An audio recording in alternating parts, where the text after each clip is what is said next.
All right, ladies and gentlemen, welcome to a special edition of The Card is Going to Change. No moderator of sorts. He's been kicked off this week. This week, we're going to do a little something I guess we can call a promoter's cast, so to speak. I'm joined by Mikey Blanton of Black Label Pro. Hey, guys. What's up? And, we're sitting backstage as the AIW tryout is going on, and they're going over some basic stuff. And I said, well, we were having this conversation out there, and I said, well, we might as well just go back and podcast about it because, we're just kind of talking shop and, going over various different fears and things promoters often worry about. So I figured I'd just plug in the mics and we'd see where this would go. Yeah, this is kind of a promoter's nightmare in a way. Like, not necessarily bad. It's just really scary thing to do. We're both doing it, so it's kind of cool that we could talk about it. Yeah, so the big thing that we're both kind of leaping into is the Wrestlemania weekend coming up for the collective in April, and it's definitely a terrifying step, I think, for any of the promoters involved. Would you agree? Oh yeah, for sure.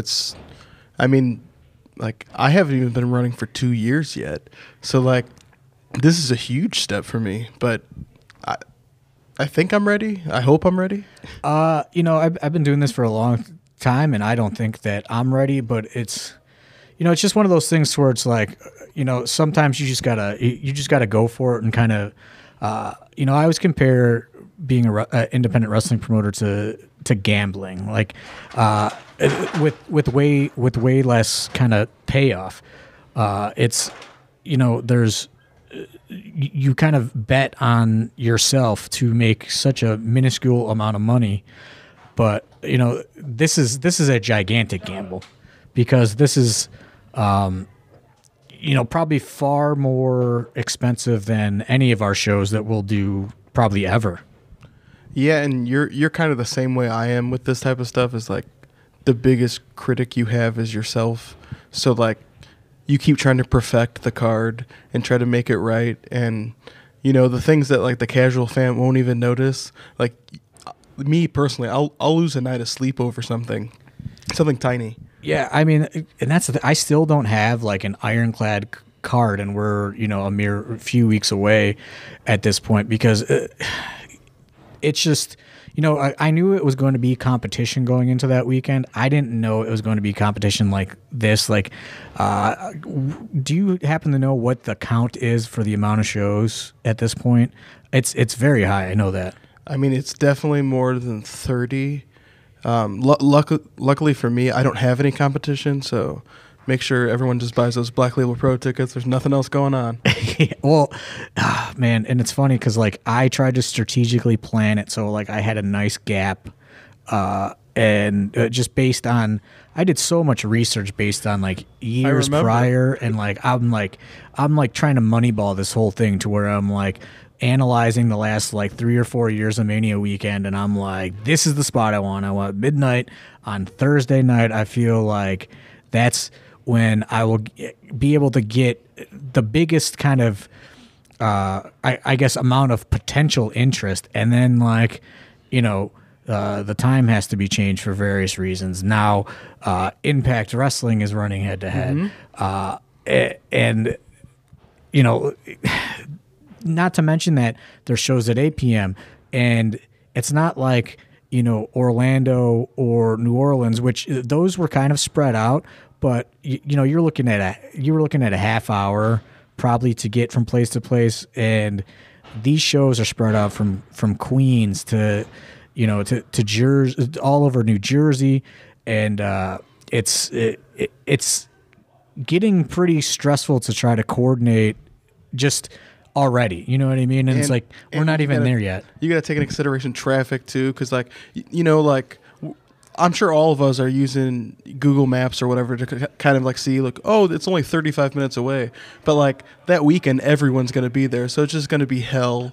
And so I know that you're kind of just outside of Chicago, so maybe you're a little bit more familiar with big cities than I am. Cleveland is a small big city. So there's public transportation, but nobody uses it. You know what I mean? We have a train. It's called the Rapid. It goes I don't know. It doesn't go that many places. It's we have a bus system that, I've never used. So public transportation is like a total foreign language to me, being from Cleveland. And, I'm trying to talk to, people that are from the, the area and trying to get an idea. And it's just like, there's a subway, there's a train, there's a boat, there's, taxis, there's Ubers. And it's just like, it's a lot of information to try to juggle around in your head for just trying to promote a fucking indie wrestling event for 2.5 hours. Yeah, and I went to the Wrestlemania, it was maybe 27 or 28, I don't remember which one, that was in New York before, and this wasn't a thing. There wasn't a lot of indie shows out there. There were, a few, Ring of Honor and all that stuff. So we didn't have anything like that going on. And now it's I'm used to all the public transportation in Chicago. I could get from my house, and go to the train station there and ride the train into Chicago and then, get anywhere I need to with public transportation. That's an option. Yeah, in Cleveland, it's something that's just totally foreign for me. And it's just the other thing is my big worry right now is okay, I'm booking these people and they have shows all over, and I don't know, because here's a big shock that a lot of independent wrestlers are kind of need every little detail mapped out for them. So it's okay, I'm booking these people and they know that they have to be at this show at this time, but do they know how they're getting from point A to point B back to point A again, or wherever they're staying? So I feel that's going to turn into probably a disaster as well. Yeah. I don't know how you feel about that, but that's something that I'm starting to think because we don't just have to take in consideration the fans making their way there. We have to take in consideration the wrestlers getting there too. That's why there's, at least a few wrestlers on my show that I think are only working my show. I don't see any other Manny Fernandez advertised stuff just because I know he's going to get there. Right. And, I feel there's a lot of that for me, but then there's a lot of that not for me, because as much as I want to provide a traditional AIW show, I understand that I have to put something, put stuff down on paper that is going to be intriguing. And, I have Scott Steiner, but he's I can't even get a read on him. He'll text me back every 2 weeks, and I'm just he's well, I got a couple offers, and it's just dude, I got to book your fucking flight. What's going on? So, that's pretty much a big fear for, promoters like you and I, who, we're not the Joey Janela spring break. That's a sure thing, or a Ring of Honor or something like that. So where, we're kind of in a situation where every ticket sale is making or breaking the whole thing, which is a pretty scary bet, because for what it's going to cost to do this show, I could probably run AIW for months off of. Oh, I know for sure. BLP, same thing. It's we are taking a gamble to try making this work, and that's why we chose to do the collective, is kind of togetherness of all of us doing the kind of taking everyone on, not necessarily taking them on, but doing our own thing. And yeah, not taking them on, but it's a united front. We are a bunch of companies that don't do this every year. Let's bound together and try to pull as much as possible. And it's difficult, you know what I mean? Because fans aren't. Some fans have that mentality of, I'm just going to the collective and that's it. But then other fans are well, I want to pick and choose, and I want to go to this one, and I want to go to that one, and that's not to mention all the WWE fucking things that are going on that weekend, and the podcast and live shows and all that other stuff. You were just talking about wrestling shows. I mean, there's a ton of live podcasts, hey, go to Times Square and meet blah blah blah. And I don't want to use this time to promote any of that, to be perfectly honest. But this is just kind of giving you guys an inside look at two different promoters with just probably totally different ideas of what this weekend is going to be, and just our perspectives going into it, and the fear that is really kind of taking over this whole plan. Because I thought about it the other day, and it's just when we had to change the time and all this other stuff, and it's just like, I'm in too deep at this point. I've already crossed the point of no return. Like I got to stop thinking about all the what ifs, and I just got to focus on like, let's get through it and let's try to make it work. Yep. And the way it's going to make it work is, we definitely need help from fans that are going to be in the area and to come and support these shows. Like there's plenty of sure things that are going on Wrestlemania weekend.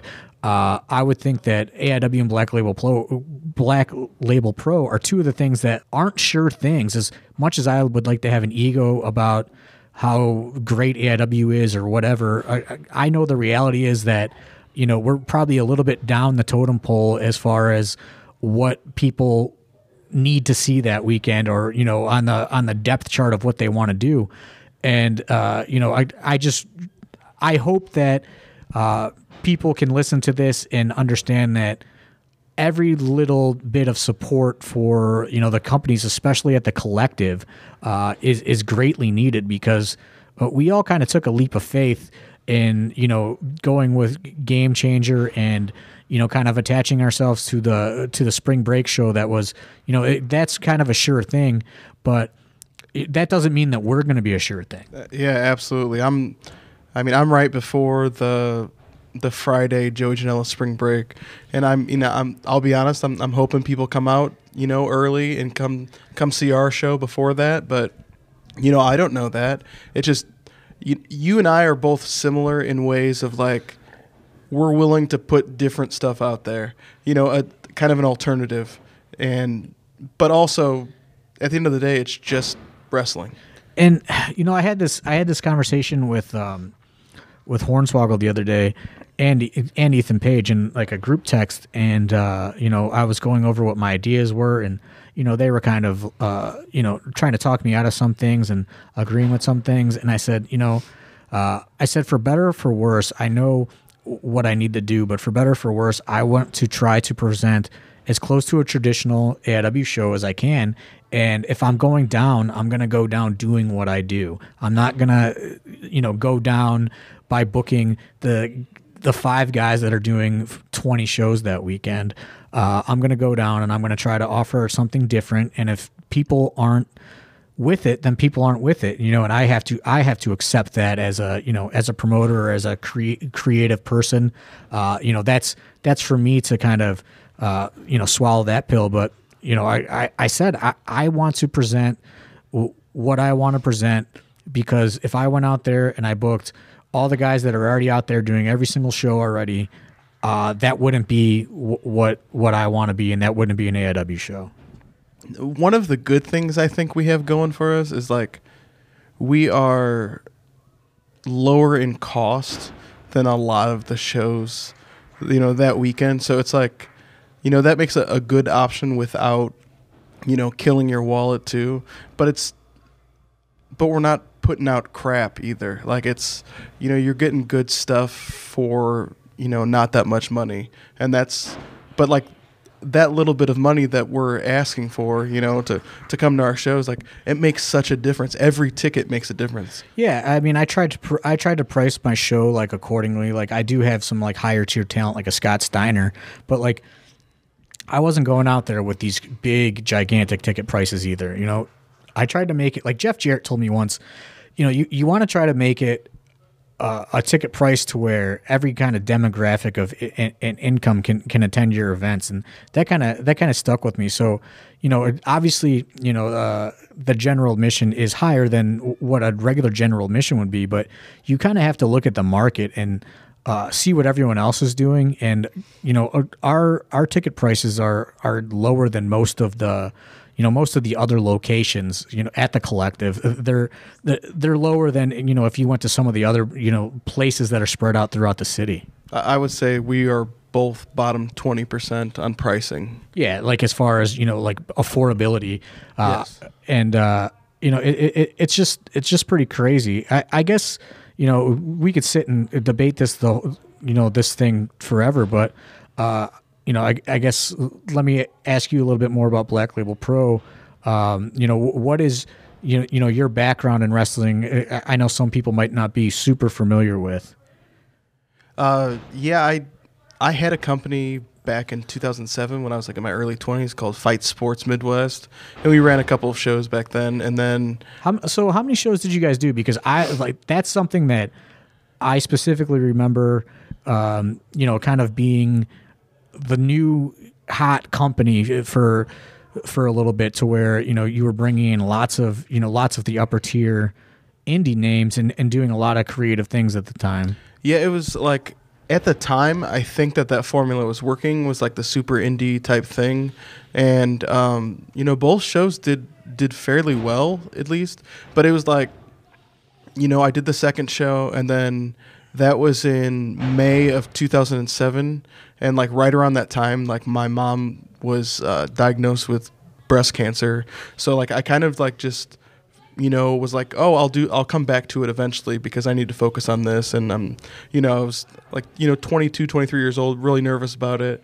And Life just happened. Yeah, and then it took me 10 years to get back into it. And I was kind of away from wrestling, like not even really watching much of it at all. And then, I would go to shows, and I was like, and I've told you before, this podcast is like one of the things that kind of got me, like got my mind going of like, you guys would talk about the chaos of going into it, but like I love that chaos. Like it's fun. And that kind of blows my mind, and that's kind of what developed our friendship, as you started reaching out to me and talking to me about listening to the podcast and how much it kind of influenced you, which you were like, you were one of the first people that ever did that. And like, it's kind of crazy that I've heard that from other promoters and things, since then, but you were kind of the first one that I was just like, kind of gave like that positive reinforcement that, we were doing this for promoters, so to speak.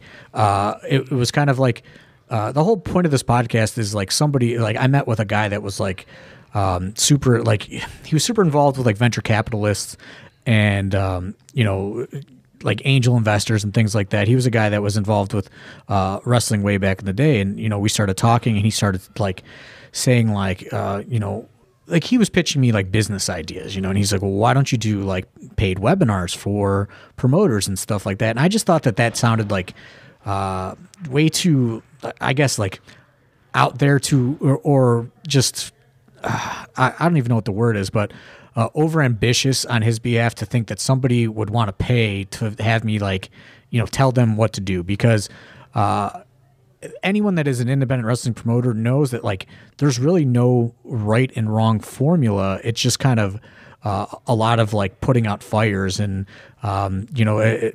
being able to adapt. So instead of like, we took kind of his idea, and then Mike Burns also kind of pushed me to do a podcast. Like he was the one that first presented the podcast idea. So I kind of took like that guy's idea and Mike Burns' idea, and we kind of formed them into, let's do a podcast about being wrestling promoters and what goes into it, and not like interview people, sort of thing. And we were doing it, and like, we were getting downloads and stuff, but the feedback was kind of, non-existent, I guess. So you were like the first guy that reached out and was like, just talking about the podcast and, how much it's kind of influenced you and kind of pushed you to get back into wrestling. Just kind of to explain, like, it's like the format of the show isn't like really to teach, I guess. Like it was more of like almost like a diary for you guys of like everything, like all the stories and like, but the real stories. And we all go through that same type of shit.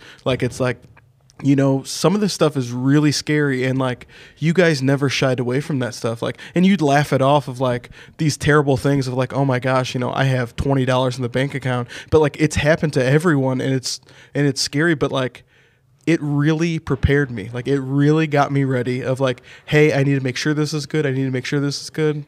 Yeah, and like that's the thing is like, I call this podcast as kind of like my I don't have to pay like a psychiatrist or whatever, like this is my therapy, is getting in and being able to just express everything that's going on, for better for worse, because the majority of my life is AIW and independent wrestling, and it's like it's hard for like civilian type people to understand that, or it's hard to like have a girlfriend that understands that sometimes. So it's like this podcast is like my kind of outlet for that. And, if our whole point was to, if we could, tell people these stories that are involved in wrestling and give them something to relate to, like that was really the purpose. But it was kind of like a weekly diary of everything that's going on.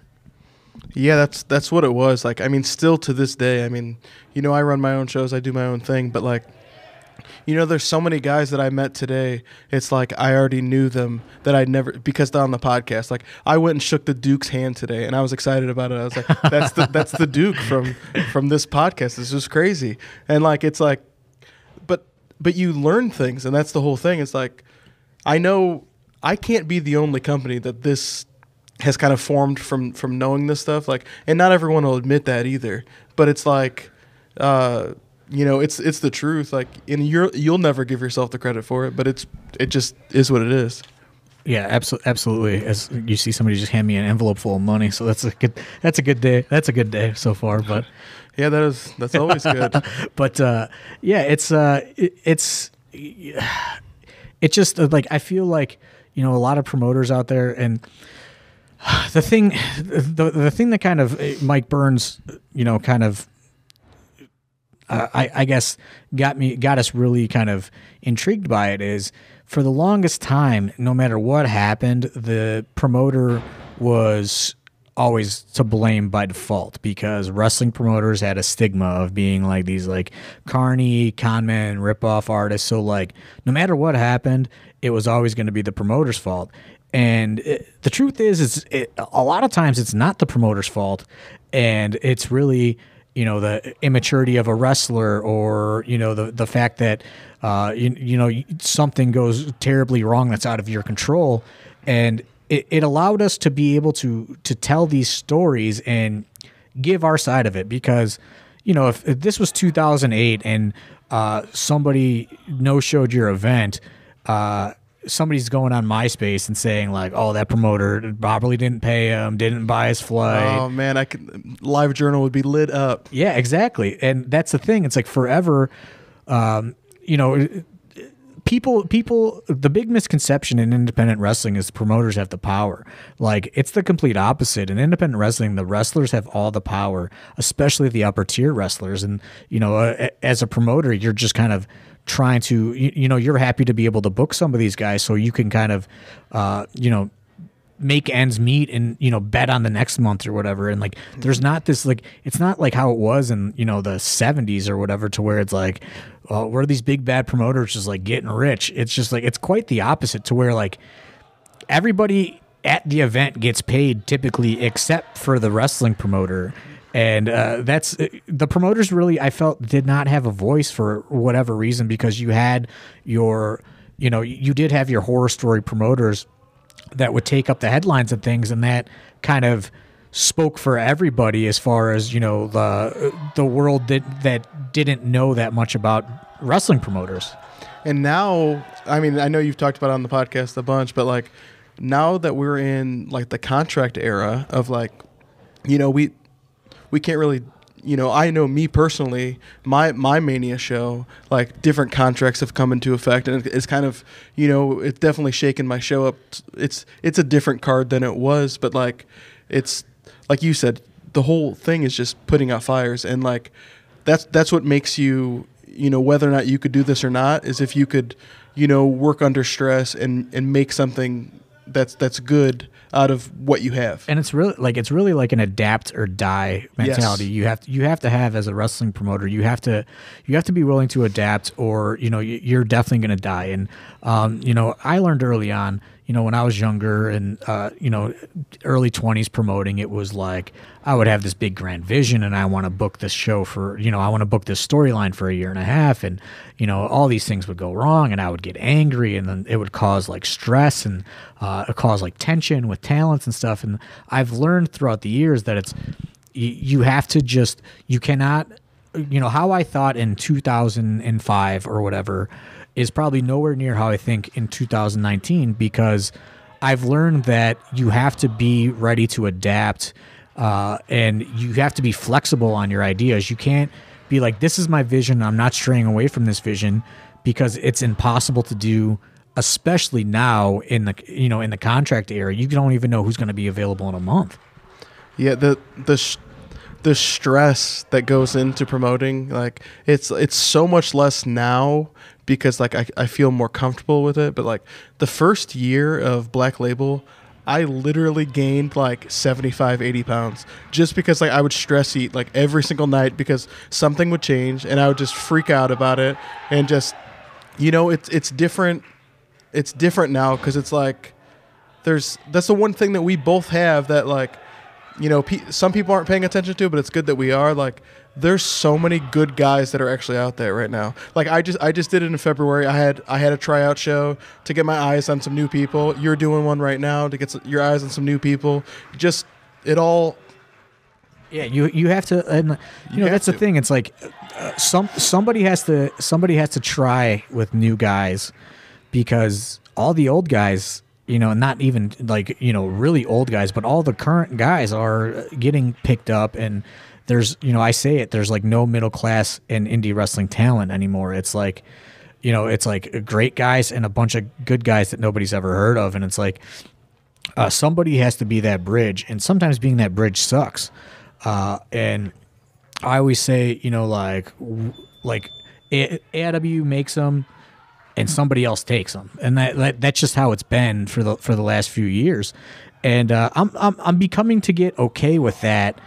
There was a time where I wasn't okay with that, and it would be frustrating because you would see like a Gabe Sapolsky go around, and he would poach every single good guy from every single area, and then all of a sudden Gabe Sapolsky is responsible for every bit of their success. And like he kind of would rewrite history on, the fact that these guys are having these great matches in AIW or, these other places for years. And they cultivated this fan base for themselves.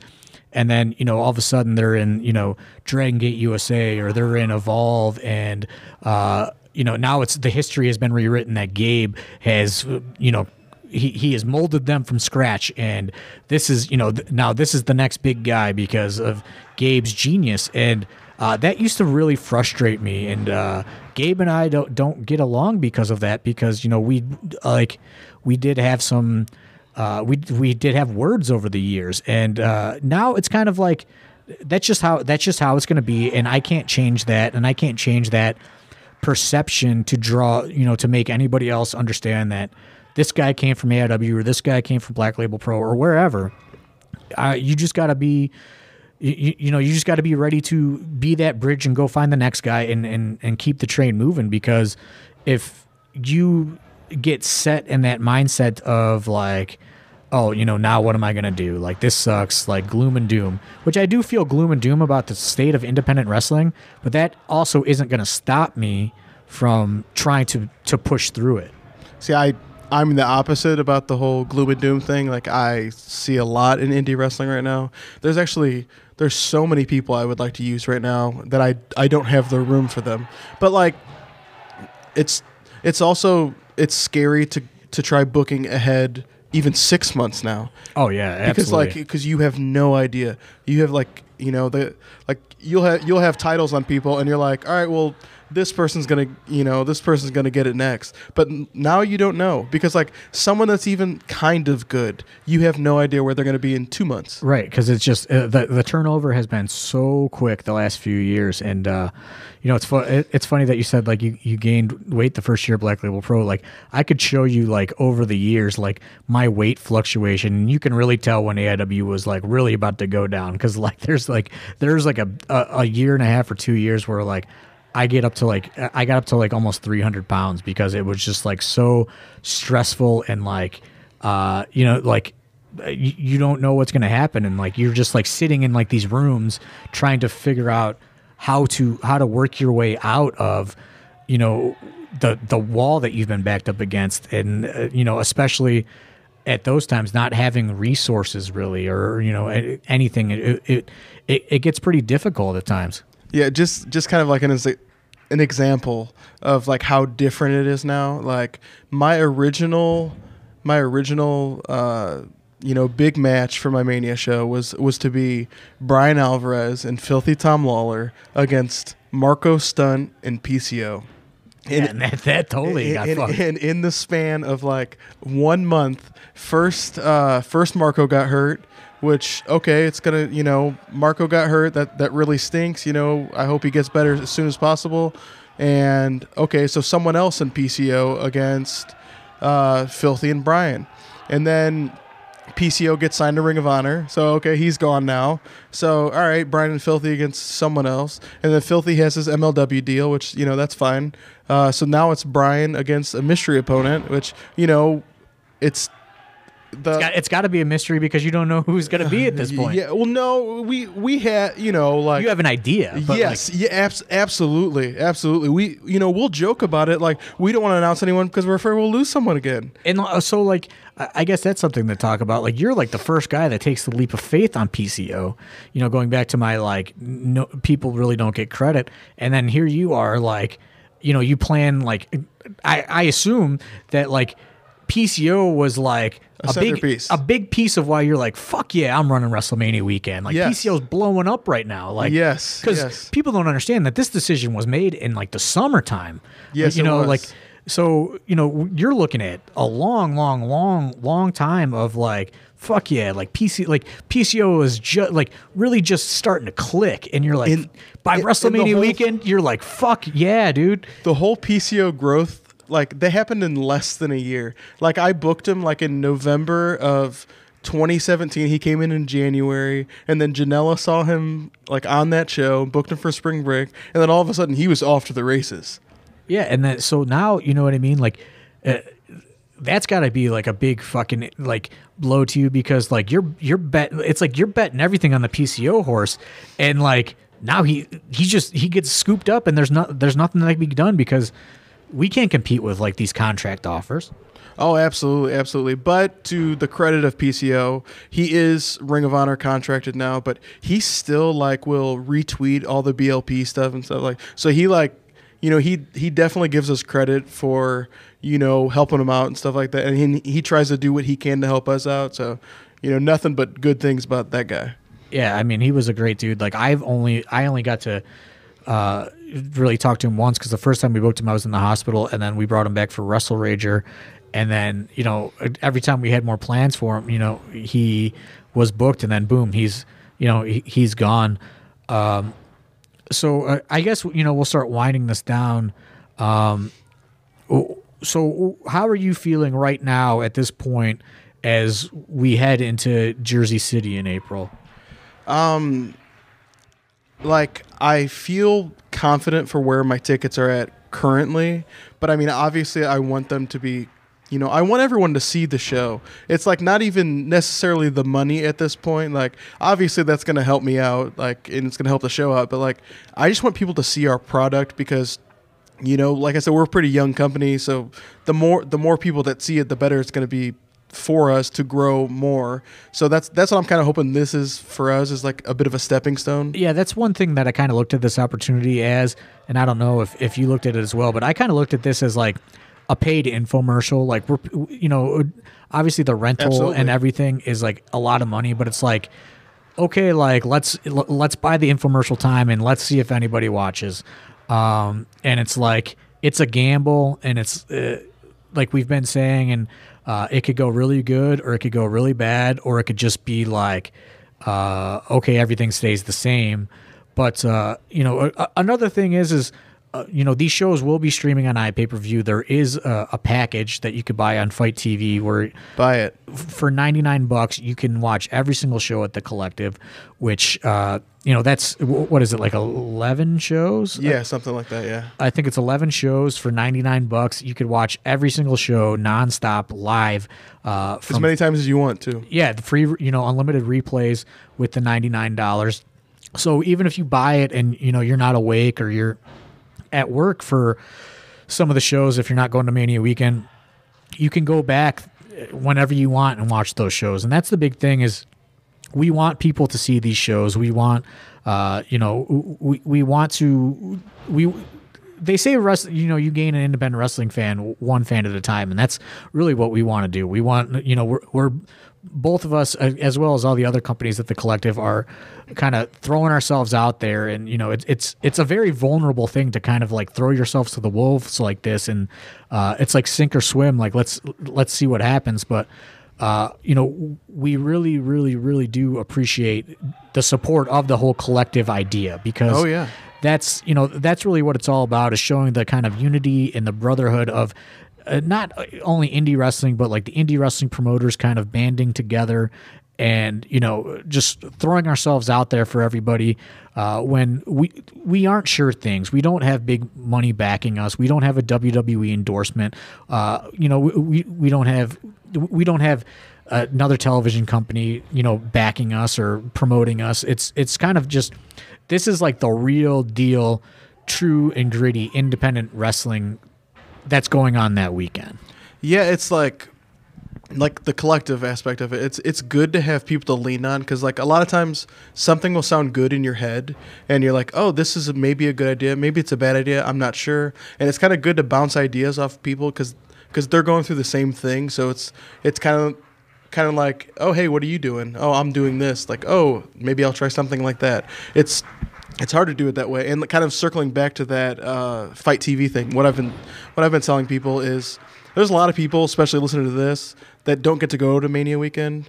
And this is kind of their way for, on a budget for $100, you could kind of live that weekend, because you're going to see so much stuff, and you can watch it at your own pace. And, it's Mania Weekend is crazy. My Mania Weekends have been documented on this podcast. But, if you can't be there in the thick of it, like, you could still enjoy everything, because there's going to probably be a diamond in the rough on every single one of these shows that's going to blow your mind, because everyone's bringing the big guns out as much as they can within their their resources, and everyone is looking at this as this is like everyone's barely legal. This is everyone's ECW first pay-per-view, to where everyone is throwing it all out there and seeing what sticks.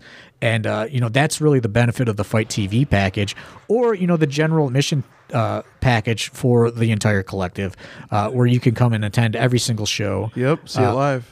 It's I think it's there's great options. We all together as promoters tried to come up with a way to make it affordable. We all definitely took gigantic ticket sales cuts and streaming cuts to make it affordable for fans, for the benefit of the fans, because that's what this whole thing is about, is to get fans and make fans and get as many eyes on our products as possible, to where it is about the money. We all kind of, and it's hard to get, all these wrestling promoters to agree to give up like such a gigantic chunk of, their ticket sales or their streaming rights or whatever you want to call it. And that's what I like about the collective, is everybody, went in and with the mentality of like, fuck yeah, like we're together. Let's all, make this for the fans more than about, trying to get rich. Yeah, absolutely. Like those people that have those general admission, because the VIP ones, sold out pretty quick. And these GA ones, like, people have an opportunity to see such different shows too. Like, everyone is doing like a different type of thing. So that's kind of the benefit of that. It's not the same show. Like that's one of the reasons why I started promoting, because like I felt like everyone was doing the same super indie show, and like there's more to wrestling than that. And this, you could see, every type of wrestling. It's awesome. Yeah, and please check it out, whether it's coming live and buying the GA package, or checking out as many collective shows as possible. Or if you're buying the Fight TV package, which is just incredibly affordable if you're going to stream it live. I guess we'll wrap this up, and we're going to get back out and take a look at the rest of the AIW tryout that's going on out there. So I guess until Jersey City, we'll see how it goes. Anything you got to plug? Yeah. Just follow our Twitter account at BLabelPro, because all of our information, all the matches, all the stuff, and check out our show. Our tickets are at blpwrestling.com. All right, thanks.